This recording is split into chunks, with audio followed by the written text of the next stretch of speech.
Well, when times get tough, the birth rate goes down. That's well documented and hardly surprising.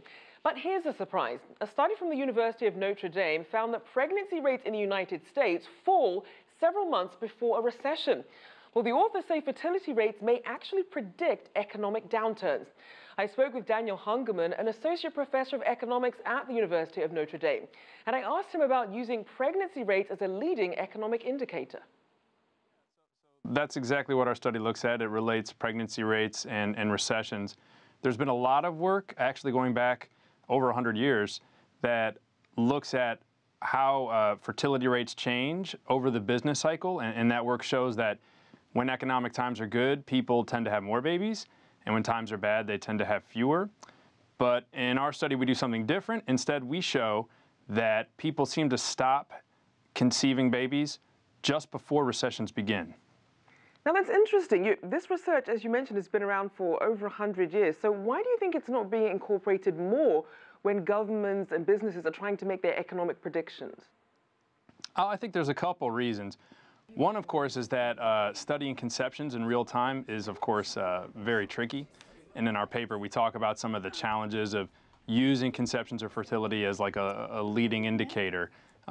Traditionally, even studying births at any frequency higher than, than annual data would be super hard also. So both because historically you haven't had the right sort of data, and that even with really good data like we have today, studying conceptions is kind of hard to do in real time. I'd say those are the two key reasons. Now, one of the things we saw was the incident where Target, the store, ended up sending some receipts and some coupons to a teenager. They assumed that she was pregnant. Obviously, a lot of people found that inappropriate. But in terms of the consumer habits that perhaps they might be watching for as an economic indicator, what might some of those be? Well, yeah, I'm familiar with that Target incident that you mentioned. And so, of course, there are a lot of different sort of products that people buy that economists have watched in order to learn about the economy. Traditionally, durables, so major purchases that might involve a lot of forward thinking, things like washing machines or cars are importantly watched ones. Another super important sort of good that people have watched as an indicator of the economy, of course, is housing. It's extremely expensive good and one that's very important for the economy. But there's also been some more offbeat goods that people have talked about over the years. Things like lipstick or women's fashion. And so our work suggests that perhaps purchases related to women trying to get pregnant or getting pregnant could also be used for this purpose. And what do you think might be some of the arguments for both using this as a leading economic indicator and perhaps not giving it as much weight?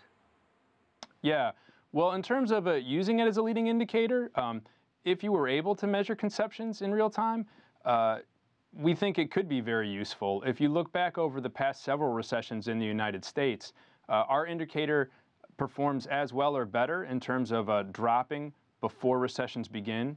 Also, there's pretty much an absence of what you might call false positives. In other words, we don't see large drops in conceptions in other times away from the starts of recessions.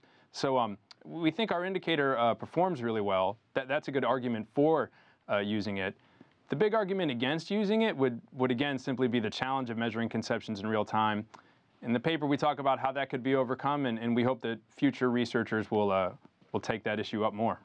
So how do you think businesses can really smarten up and use this information when it comes to their own business strategies? Yeah, if you were going to try to look at conceptions in real time, there are a few ways you might try to do that. I mean, one would be to look at, for example, social media searches, things like Google Trends data.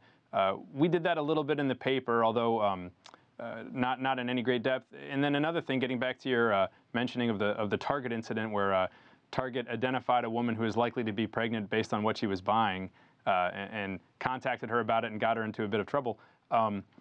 Similarly, here you could, at a national level, study retail sales of certain products. So in the paper, we do that, and we find that there are certain products, such as certain types of vitamins or feminine hygiene products, that do seem very closely related to real-time conception purchases.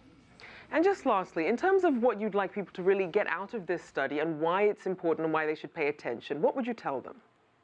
I would say the main thing is that when people make decisions to have babies, they think about the future.